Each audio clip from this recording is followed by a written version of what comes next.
ข้าพเจ้าพันโทภายทะลงบุญจันแพงต่างหน้าให้แก่บรรดาสหาย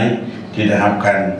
แต่งตั้งเข้ามารับหน้าที่อยู่ในกองบัญชาการตำรวจเมืองรวมและบรรดาสหายพนักงานทั้ง6นายและพลตำรวจในตอนเช้าของวันที่8กรกฎาคม2024ที่สโมสรกองบัญชาการปกสแขวงไสสมบูรณ์กองบัญชาการปกสเมืองอนุวงศ์ได้จัดพิธีมอบอำนาจหน้าที่หัวหน้ากองบัญชาการปกสเมืองอนุวงศ์ระหว่างผู้เก่าและผู้ใหม่โดยการเป็นประธานของท่านพันเอกอินปัญญาติวงศ์รองเลขาคณะพรรครองกองบัญชาการปกสแขวงไสสมบูรณ์มีท่านนางเพชรนิยมพรหมลินรองเจ้าเมืองอนุวงศ์มีหัวหน้าห้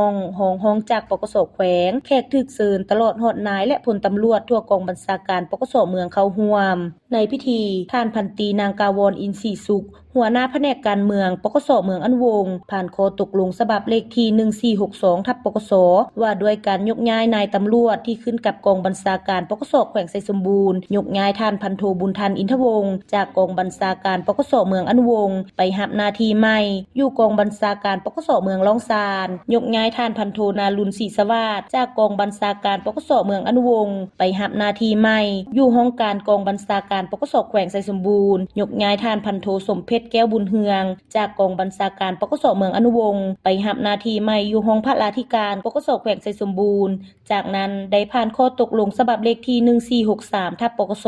ว่าด้วยการแต่งตั้งนายตำรวจที่ขึ้นกับกองบัญชาการปกสแขวงไสสมบูรณ์แต่งตั้งท่านพันโทภายทะลงบุตรจันแพงเป็นหัวหน้ากองบัญชาการปกสเมืองอนุวงศ์พันโทดาวันดวงมณีเป็นรองพันโทบุญปอนอินทรีเสียงใหม่เป็นรองพร้อมเดียวกันนั้นท่านพันโทบุญทันอินทวงศ์อดีตหัวหน้ากองบัญชาการปกสเมืองอนุวงศ์ได้ขึ้นผ่านบทรายงานการจัดตั้งปฏิบัติการชี้นำพาตลอดระยะผ่านมาเห็นได้ว่าพนักงานนักคบทั่วกองบัญชาการปกสเมืองอนุวงศ์มีความเชื่อมั่นต่อการชี้นำพาของพรรคก็คือการจัดตั้งขั้นเทิงเอาใจใส่ปกปักรักษาความสงบทางด้านการเมืองความเป็นระเบียบเรียบร้อยทางสังคม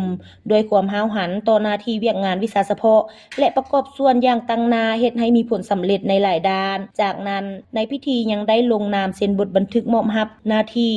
ระหว่างท่านพันโทบุญทันอินทวงศ์อดีตหัวหน้ากองบัญชาการปกสเมืองอนุวงศ์และท่านพันโทภายทะลงบุตรจันแพงหัวหน้ากองบัญชาการปกสเมืองอนุวงศ์ผู้ใหม่ขึ้นอย่างเป็นทางการในตอนท้ายของพิธีท่านพันเอกอินปัญญาติวงศ์รองเลขาคณะพรรครองกองบัญชาการปกสแขวงได้โอ้ลมพร้อมทางเน้นหนักให้ผู้ที่ได้รับการแต่งตั้งใหม่จงสืบต่อเพิ่มทวีความรับผิดชอบต่อหน้าที่การเมืองของตนทั้งเป็นแบบอย่างนำหน้าในการฝึกฝนล่อหลอมตนเองทางด้านคุณธาตุการเมืองคุณสมบัติศีลธรรมปฏิบัติให้มีความหนักแน่นเข้มแข็งเอาใจใส่ปรับปรุงแบบแผนนำพาแบบแผนวิธีเฮ็ดเวียกให้สอดคล้องและแทดเหมาะกับสภาพตัวจริงร่วมกับหมู่คณะเพื่อพัฒนาเวียกงานวิชาเฉพาะให้นับมือนับดีขึ้น